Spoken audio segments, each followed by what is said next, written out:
So hello friends, सोचता हूँ आप लोग अच्छे होंगे and I am your with my new video. आज के वीडियो में मैं आपको कोर पेपर 1.6 जो कि आपको एक शॉर्ट्स में मैं आपको बोला था कि कोर पेपर 1.6 के बारे में कि जीएसटी कस्टम लॉ जो होता है ये आपका सेकेंड ईयर का थर्ड सेमेस्टर में आता है। पहले सीबीसीएस सिलेबस होता था, उसके अंदर वो फोर्थ सेमेस्टर में आता था, लेकिन अब एनईपी सिलेबस 2020 जो कि उड़ीसा में इस मतलब 2024 में लागू हुआ है, उसी के अंदर इसको क्या किया है, थर्ड सेमेस्टर में लाया गया है। सो आप पहले भी टैक्सेशन के साथ जुड़े होंगे क्योंकि आप सेकेंड सेमेस्टर में income tax law and practice पढ़े होंगे। सो इसके लिए आपको जीएसटी थोड़ा मतलब इजी होगा पढ़ने के लिए। इनकम टैक्स के अंदर आपका इनकम टैक्स एक डायरेक्ट टैक्स होता था, जीएसटी एक इनडायरेक्ट टैक्स होता है। क्यों इनडायरेक्ट टैक्स होता है और इनकम टैक्स क्यों डायरेक्ट टैक्स है, ये सब आपको आगे जाकर पढ़ने मिलेगा, डिफरेंस बिटवीन है उसके बारे में।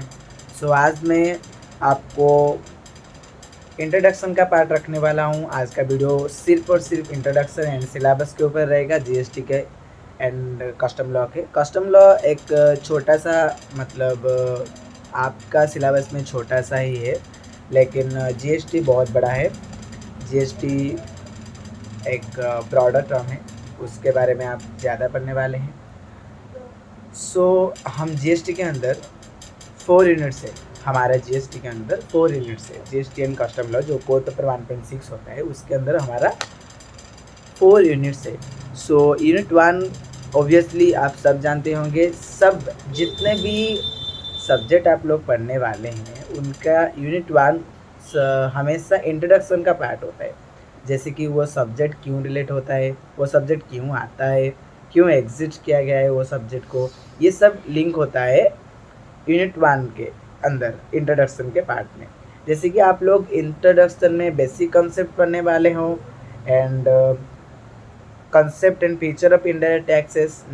क्या कंसेप्ट है इनडायरेक्ट टैक्स का, उसका हिस्ट्री क्या है, क्यों इनडायरेक्ट टैक्स एग्जिस्ट हुआ, इनडायरेक्ट टैक्स पहले क्या था, जीएसटी नहीं था, वो जीएसटी क्यों आया है, जीएसटी मतलब क्यों हम जीएसटी पे कर रहे हैं, ये सब आप कंसेप्ट एंड फीचर्स के अंदर पढ़ने वाले हैं। उसके बाद हम पढ़ने वाले हैं different between direct tax and indirect tax. मैं आपको अभी कुछ ही समय पहले बताया था कि direct tax and indirect tax का डिफरेंसेस बिटवीन भी आपके सिलेबस में है। उसके साथ ही साथ कॉन्सेप्ट ऑफ जीएसटी, जीएसटी के पहले क्या था और अभी जीएसटी के अंदर क्या है, ये भी आप पढ़ने वाले हैं। Relevant definition of under GST law, GST law के अंदर कितने सेक्शन से, कौन से सेक्शन में जीएसटी लॉ का डेफिनेशन है। ऑब्वियसली आप लोग जानते होंगे कि डेफिनेशंस का सेक्शन 2 ही होता है। सारे मतलब definition according to law, every definitions in the constitution of India mentioned in word in section 2। Section 2 के अंदर सभी मतलब जो होता है ना डेफिनेशन का सेक्शन 2 कहलाता है।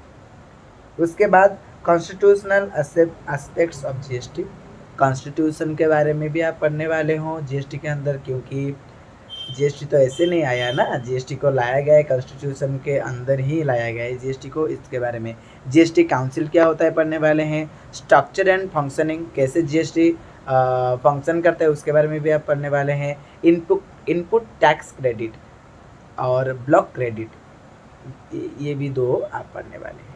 और ये गया यूनिट 1 का मतलब यूनिट 1 में ये है। Unit 2 concept of supply and levy of GST. Levy मतलब जीएसटी कौन कौन दे रहा है, जीएसटी क्या है, ये सब concept of supply and levy of GST के अंदर आता है। प्रोसीजर अंडर जीएसटी, जीएसटी देने के लिए क्या क्या प्रोसीजर है और मतलब जो बोलते हैं ना कौन से साइट में जाकर आप जीएसटी पे करने वाले हैं। जैसे कि आप इनकम टैक्स रिटर्न करने के लिए, आईटीआर फाइल करने के लिए कौन से साइट में जाकर आप इनकम टैक्स देने वाले हैं, ये सब जैसे इनकम टैक्स में आप पढ़े हैं उसी प्रकार प्रोसीजर अंडर जीएसटी के यूनिट 3 के अंदर आप ये सब पढ़ने वाले। यूनिट 4 के अंदर ई filling of GST returns and custom loss. आप जैसे ITR फाइल करते हैं ना, उसी प्रकार ई फिलिंग ऑफ GST रिटर्न मतलब GST को भी उसी प्रकार देते हैं लोग। लेकिन उसके साथ ही साथ कस्टम लॉ भी है। सो इंट्रोडक्शन का पार्ट ये सिलेबस का जो था मैं आपको बता दिया हूँ। अभी मैं आपको बताने वाला हूँ कि फर्स्ट ऑफ ऑल हम डिफरेंस बिटवीन से स्टार्ट करेंगे। उसके पहले मैं आपको ये बताना चाहता हूँ कि टैक्स क्या होता है, क्यों हम टैक्स पे करते हैं, टैक्स देने का मतलब क्या है, क्यों हम टैक्स देंगे, हमारे मर्जी हम नहीं दे सकते, ऐसे भी हो सकता है ना। तो टैक्स देना क्या, क्यों इतना जो बोलते हैं ना, इतना टैक्स देना क्यों इतना इम्पोर्टेंट होता है। सो आप लोगों को आता होगा तो कमेंट सेक्शन में बताना ज़रूर कि टैक्स क्यों दिया जाता है। और मैं तो आप लोगों का हेल्प करने के लिए ये चैनल खोला हूँ, तो मैं आपको ज़्यादा से ज़्यादा क्वेश्चंस नहीं करूँगा, ओनली आंसर्स दूंगा, क्योंकि आप लोग बहुत सारे ऐसे बच्चे होंगे जिसको चाहिए कि मतलब एग्ज़ाम के 1 आवर, एग्ज़ाम के 30 मिनट्स पहले मोबाइल में कुछ देख कर जाएंगे तो कैसे हम फेल ना होंगे, और जल्दी जल्दी हम पढ़ कर जाएंगे तो पास हो जाएंगे। ये सब आपको चाहिए, आज का जनरेशन ये चाहता है। तो उसी वजह से मैं आपको इम्पोर्टेंट जो है वो सभी मैं आपको मतलब इस वीडियो में बताने जा रहा हूँ। कोई भी ऐसा नहीं है कि जो मैं बताने जा रहा हूँ वो 100% से 80% आने का चांसेस है मतलब एग्ज़ाम में। और जैसे कि मैं एक स्टूडेंट हूँ बरहमपुर यूनिवर्सिटी के। सो उसी के अंदर हमारे 3rd सेमेस्टर अकॉर्डिंग टू दिसंबर में होने वाला है, जो कि मुझे लग रहा है, क्योंकि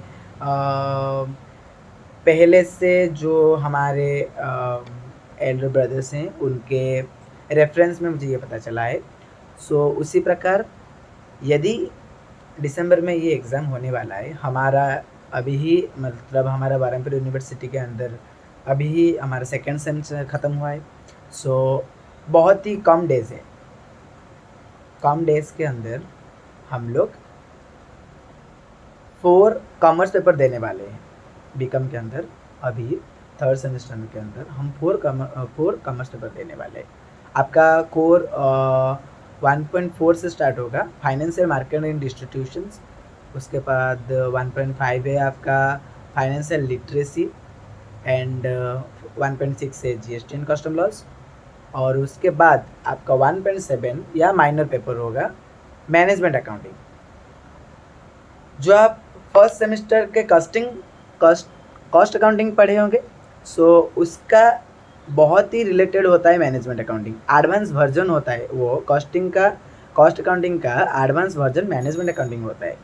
सो मैं बातों में GST से मैनेजमेंट अकाउंटिंग तक चला गया, वो मेरा मोटिव नहीं है। अभी मैं GST के बारे में वीडियो बना रहा हूँ, तो आपको GST के अंदर आपको बताने जा रहा हूँ। Okay, so we start that how many type of tax. First of all we all know about the tax, कितने टाइप के होते हैं। टैक्स दो टाइप के होते हैं, जैसे कि आप लोगों को पता होगा।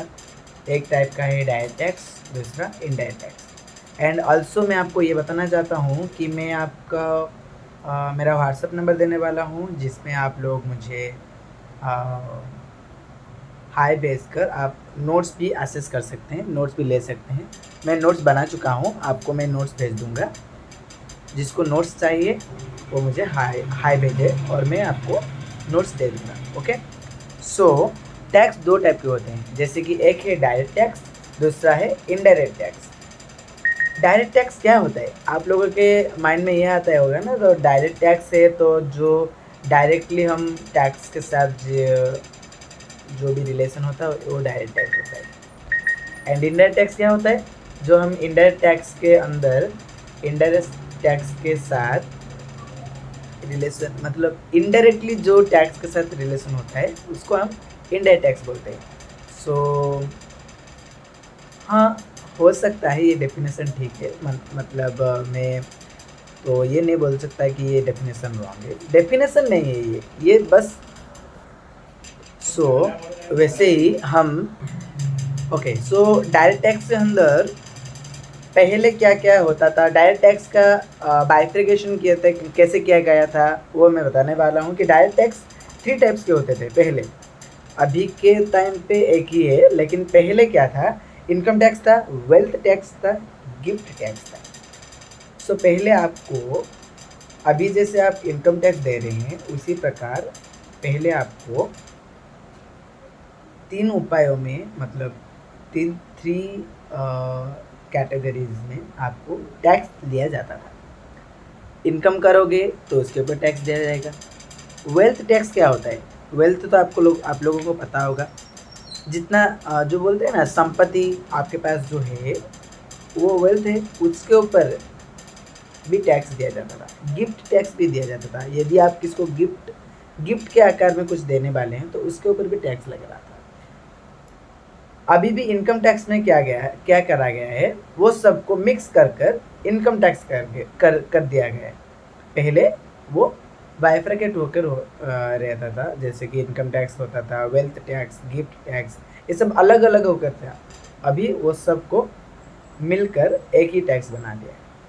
ये सब डायरेक्ट टैक्स के अंदर जाते हैं। अभी हम आने वाले हैं इनडायरेक्ट टैक्स के अंदर क्या जाता है। इनडायरेक्ट टैक्स के अंदर आपका पहले आता है जीएसटी। जीएसटी के पहले एक था भैट। भैट मतलब वैल्यू एडेड टैक्स, मतलब उसके अंदर आप, जैसे कि अब आप जीएसटी दे रहे हैं, गुड्स एंड सर्विस टैक्स, उसी टाइम पे 2017 से पहले आपका भैट था। भैट के अंदर आपका वैल्यू एडेड टैक्स को बोला जाता है उसको। तो उसके अंदर आप लोग जीएसटी में आप जैसे टैक्स दे रहे हैं वो टैक्स पहले उसी प्रकार में देते आ रहे थे। उसको 2017 में गवर्नमेंट क्या किया, उसका नेम चेंज कर उसको जीएसटी कर दिया। एंड उसके बाद GST, custom duty, excise duty, sales tax, this all are comes under indirect taxes. Indirect tax के अंदर ये सब आता है। ये मैं आपको बोला डायरेक्ट टैक्स, इनडायरेक्ट टैक्स के अंदर क्या क्या आता है। अब मैं आपको बताने जा रहा हूँ कि डायरेक्ट टैक्स क्या होता है। डायरेक्ट टैक्स वो होता है जो आप डायरेक्टली गवर्नमेंट को पे कर रही हैं। एग्जाम्पल देकर मैं आपको बताने जा रहा हूँ। एग्जाम्पल इनकम टैक्स है, डायरेक्ट टैक्स का एग्जाम्पल इनकम टैक्स है। तो इनकम टैक्स क्या होता है, मतलब जैसे कि मैं आपको बताने जा रहा हूँ कि एक एग्जाम्पल ले लो। मैं इनकम कर रहा हूँ, मैं एक जॉब कर रहा हूँ और मेरा सैलरी आ रहा है, मंथली सैलरी। उससे क्या होता है, मेरा टैक्स कट हो जाता है, डायरेक्टली वो कट हो जाता है कि मैं इनकम कर रहा हूँ इतना, तो मुझे मेरे कंपनी क्या करेगा, मुझे इतना देगा, मतलब जो सैलरी होता है वो सैलरी से टैक्स कट होकर आता है। डायरेक्ट टैक्स में वो होता है कि आप डायरेक्टली कॉन्टैक्ट रहते हैं टैक्स के ऑफिसर, मतलब टैक्स के ऑफिस, मतलब इनकम टैक्स एक्ट 1956 के अंडर आप डायरेक्ट कॉन्टैक्ट करते हैं। लेकिन इनडायरेक्ट टैक्स में वो नहीं होता है। इनडायरेक्ट टैक्स में आपको इनडायरेक्टली आप टैक्स पेड करते हैं। कैसे आप कहते हैं, आपका ऊपर जो बोलते हैं ना, आपको इनडायरेक्ट टैक्स में आपको पता नहीं चलता है आप कैसे टैक्स दे चुके हैं। ओके, सो डायरेक्ट टैक्स क्या होता है ना, डायरेक्ट टैक्स के अंदर जो इंसिडेंस एंड इम्पैक्ट, वो एक पर्सन जो जिसके ऊपर इंसिडेंस आता है उसके ऊपर ही इम्पैक्ट आता है। मतलब आप यदि टैक्स पे करते हैं तो बर्डन आपके ऊपर ही रहेगा, वो बर्डन आप चेंज नहीं कर सकते डायरेक्ट टैक्स के अंदर। लेकिन इनडायरेक्ट टैक्स के अंदर आप क्या कर सकते हैं ना, आपका जो बर्डन होता है ना टैक्स पे का, वो आप हल्का हो जाते हैं। मतलब एग्जाम्पल ले रहा हूँ, एग्जाम्पल में एक क्या एग्जाम्पल लेंगे, एक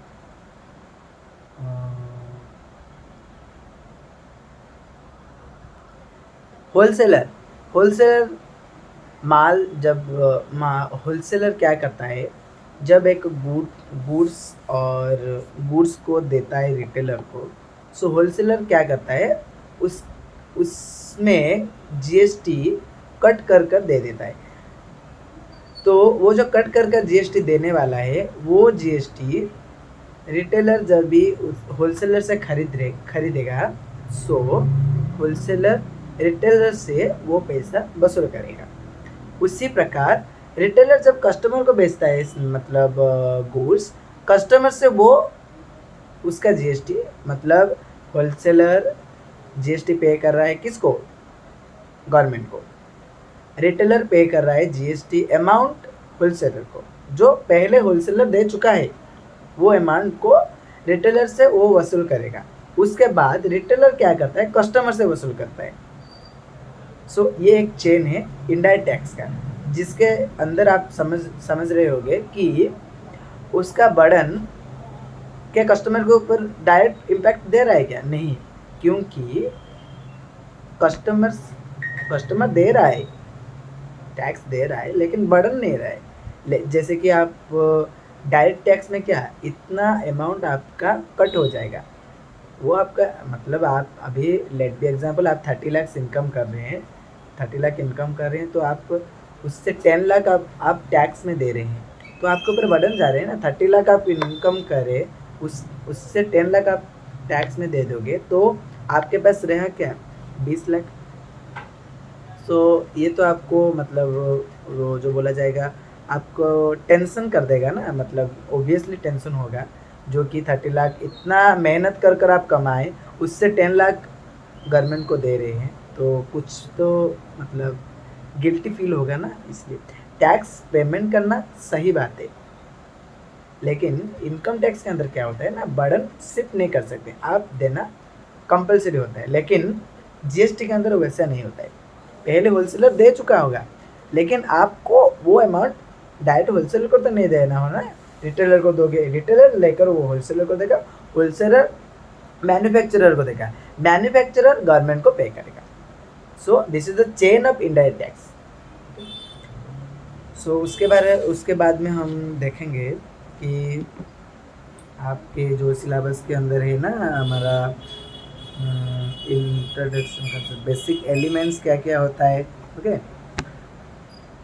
सो थोड़ा मैं आपको बुक्स जो नोट्स से बोल रहा हूँ कि जो जीएसटी होता है ना, it's a distinction based tax on consumption of goods and services. It is purpose to be levied at all stages, right from manufacture up to final consumption with credit of tax paid at previous stages available as setup. मैं आपको बोला ना, manufacturer वो tax पहले पे कर चुका होगा, जीएसटी मैन्युफैक्चरर दे चुका होगा गवर्नमेंट को, उसके बाद वो आपसे तो नहीं, होलसेलर से वो पैसा लाएगा, मतलब वसूल करेगा। उसके बाद होलसेलर रिटेलर से, रिटेलर कस्टमर से, और कस्टमर ओवरऑल कस्टमर दे रहा है जीएसटी का प्राइस, ओके। आगे जाकर मेरा जो यूनिट 2 का वीडियो आएगा, यूनिट 2 और यूनिट 1 का हाफ वीडियो अभी मैं बना रहा हूँ। उसके बाद जो हाफ वीडियो बनाऊँगा उसमें आपको मतलब दिखाऊँगा कि कैसे सीक्वेंस में आप मतलब जो प्राइस कैसे कटता है जीएसटी के अंदर, आपको वो सब मैं दिखाऊँगा। सो जीएसटी पे करने का बेनिफिट्स कुछ होता है, तो क्या क्या बेनिफिट्स होता है वो उसके बारे में कुछ चर्चा करने वाले हैं आज। सो देखेंगे हम क्या बेनिफिट होता है ना। Elimination of cascading effect, okay, benefits के अंदर आता है। Reduction on overall tax burden of consumers, increase in governments revenue, government का रेवेन्यू भी जीएसटी से बढ़ता है। गवर्नमेंट हम टैक्स क्यों पे कर रहे हैं, हम गवर्नमेंट को टैक्स क्यों पे कर रहे हैं, और गवर्नमेंट हमसे टैक्स क्यों ले रहा है, उसका मतलब उसका एक ही मोटिव है कि वो हमसे टैक्स लेकर हमारे ही कुछ काम में लगाए। जैसे कि आपको आप लोग देखे होंगे अच्छे अच्छे नेशनल हाईवेज बना दिया है। ओके, वो भी हमारे पैसे से। वो जो टैक्स आप पे कर रहे हैं ना, टोल टैक्स भी आप दे रहे हैं। टोल टैक्स एक टाइप का मतलब इंडायरेक्ट टैक्स के अंदर आता है, वो डायरेक्ट टैक्स के अंदर नहीं आता है टोल टैक्स। ओके, सो ये सब काम काज के लिए वो हमारे से पैसा लेता है। हम हमारे ही डेवलपमेंट के काम के लिए वो पैसा लगाता है। फोर्थ पॉइंट में मोर कॉम्पिटिटिव प्रोडक्ट्स उसके बारे में हम पढ़ेंगे। Easier administration, creation of unified national market, make doing business easier, boost to make in India incentive. Okay, 9 number relief of small traders and service providers. 10 number country will acquire many benefits. GST के देने से बहुत लोगों का benefits होता है, ऐसा भी मेंशन किया गया है। So these are the benefits of GST. मेरे पास देखिए नोट्स है मेरे पास। ओके, जो भी रुकिए, वो थोड़ा मेरा जो दिखा रहेगा। These are the notes. आपको यदि चाहिए नोट्स तो आप लोग मुझे बता सकते हैं। मैं आपको मेरा नंबर दे दूंगा, उसके अंदर आपको व्हाट्सएप पर हाई भेजना है, उसके बाद में आपको नोट्स में प्रोवाइड कर सकता हूँ। लेकिन मैं आपको बस इतना ही बोल रहा हूँ कि मैं आगे ट्राई करूँगा कि और भी शॉर्ट में आपको नोट्स बना कर देने के लिए, क्योंकि आपको कम टाइम में, जैसे कि बहुत जल्दी कम टाइम में आप कैसे होल सिलेबस को कंप्लीट कर सकते हैं। एक तो जीएसटी ही नहीं ना, और भी आपका बहुत सारा सब्जेक्ट्स होगा, उसको भी आप देखेंगे। इसलिए कम टाइम में कैसे आप सब सब्जेक्ट को देख सकते हैं, वो सब के लिए मैं आपको हेल्प करूँगा। क्योंकि मैं बहुत देखा हूँ, मेरे फ्रेंड्स हैं, बहुत सारे फ्रेंड्स हैं जिन लोगों का नोट्स नहीं मिल रहा है। एंड मैं ऑल्सो एक बात बताना चाहता हूँ कि नोट्स के लिए बहुत सारे स्टूडेंट्स मतलब चाहते हैं कि मुझे नोट्स चाहिए, मैं नोट्स नहीं बना सकता हूँ। ऑब्वियसली जब भी आप बीकॉम एंड रेस्पेक्टेड कोर्स जैसे कि बीएससी बीए जो भी कर रहे हैं, many of students not interested to study, बस ओनली उनको करना है। ऐसे ज्वाइन हो गए, ऐसे भी कैसे हम पास होंगे, एग्ज़ाम के पहले उनको नाइटमेयर आ जाता है कि हम कैसे पास होंगे। ओके, ये सब मैं अपने दोस्तों से देख चुका हूँ। इसलिए मैं एक हेल्पफुल नेचर के हेल्प करना चाहता हूँ। इसी वजह से मैं आपको इस चैनल के माध्यम से आपको मैं वो प्रोवाइड कर सकता हूँ। तो मेरे दोस्तों को बेनिफिट होगा, उसके साथ ही साथ जो लोग चाहते हैं बेनिफिट उन लोगों को भी बेनिफिट मिलेगा। सो मैं आपको अभी बताना सम डेफिनेशन हम पढ़ लेंगे। बोला था डेफिनेशन का सेक्शन होता है सेक्शन 2, आप नोट्स के अंदर भी देखेंगे। सेक्शन 2 के अंदर ही डेफिनेशन, जितने भी आप लॉ के अंदर पढ़ेंगे, अभी तो एनईपी के अंदर सब लॉ को कट कर दिया गया है। नहीं तो फर्स्ट सेमेस्टर में आप बिजनेस लॉ पढ़ने वाले थे, एंड उसके बाद सेकंड सेमेस्टर में कॉर्पोरेट लॉ था। एंड ऐसे ही आगे लॉ का सिलेबस को पूरा कट कर दिया है एनईपी के अंदर। एनईपी ओनली चाहता है कि स्किल एनहांस करेगा, लोग बच्चों का स्किल एनहांस करना चाहता है। ओके, सो हमारे गुड्स के सेक्शन क्या है ना, section 2 clause 52 is our goods section. Service का सेक्शन है सेक्शन 2 क्लॉज 102। उसी प्रकार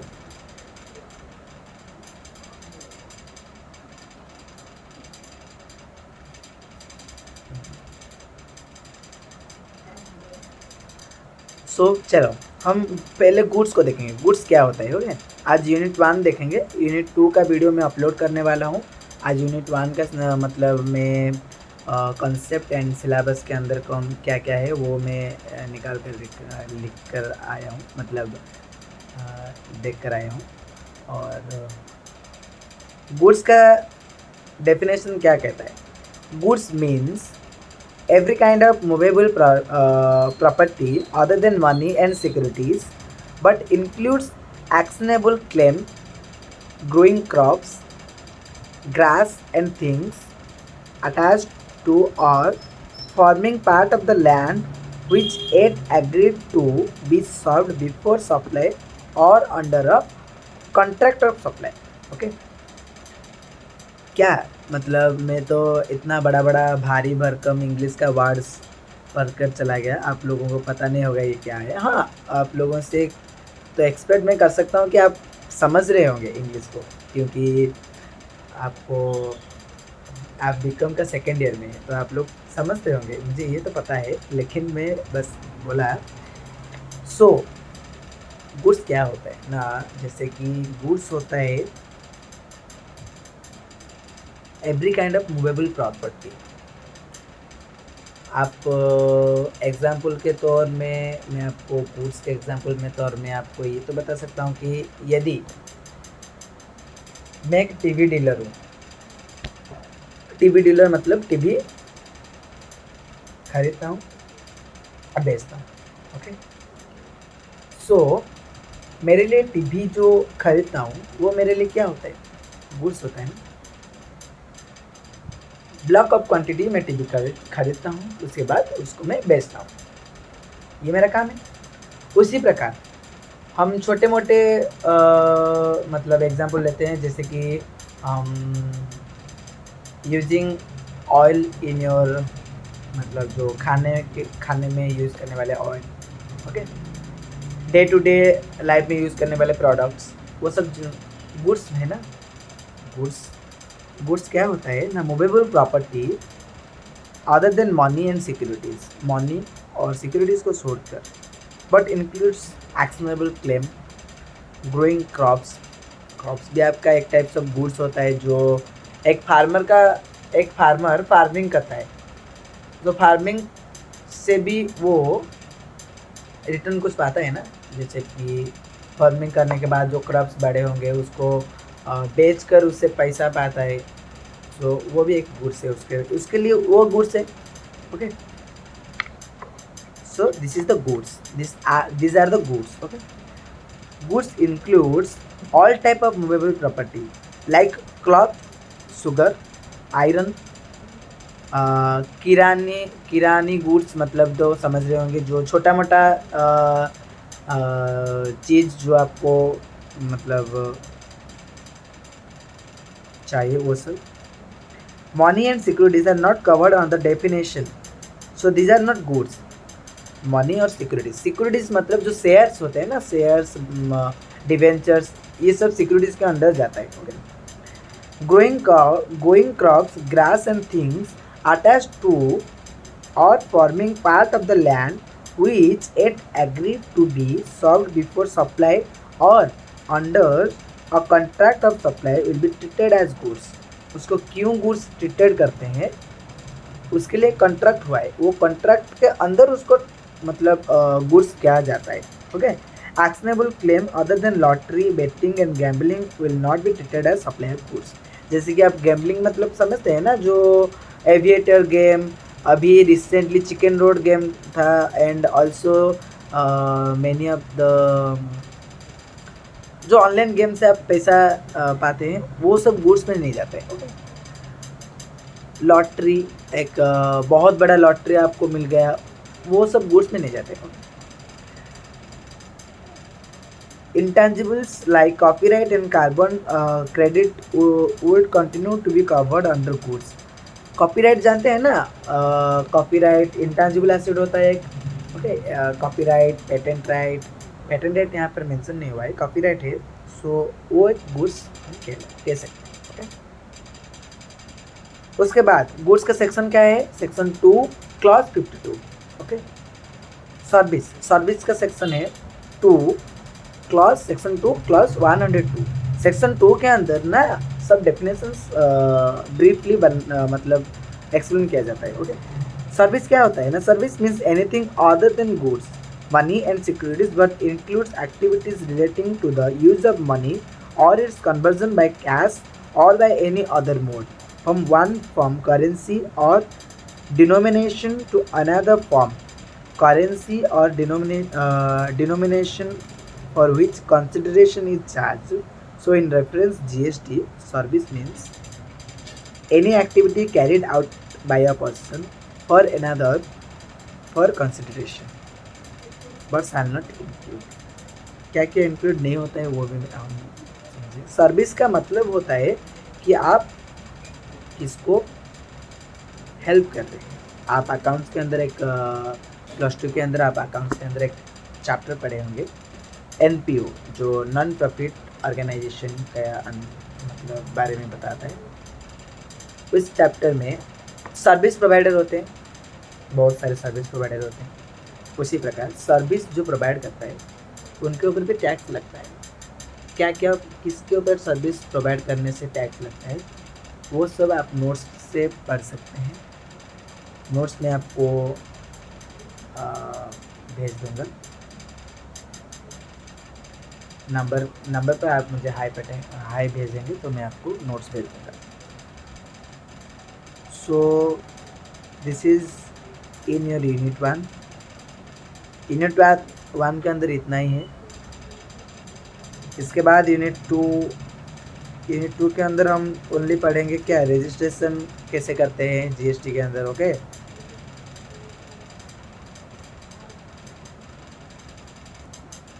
सप्लाई क्या होता है, ओके, ये सब हम यूनिट 2 के अंदर पढ़ेंगे।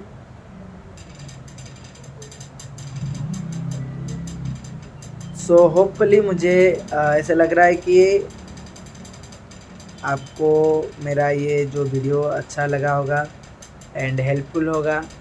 और आपको मुझे लग रहा है कि ये जो लिंक मतलब जो नोट्स का लिंक मैं आपको डिस्क्रिप्शन बॉक्स में दे दूँगा। सो उससे आप नोट्स का एक्सेस कर सकते हैं। ओके, उससे आप नोट्स ले सकते हैं और उससे आप पढ़ सकते हैं। ओके, तो once again thank you for watching my video, doing like and subscribe to my channel. Okay, like to my videos and subscribe to my channel. Hopefully I am very glad to thanks to you all.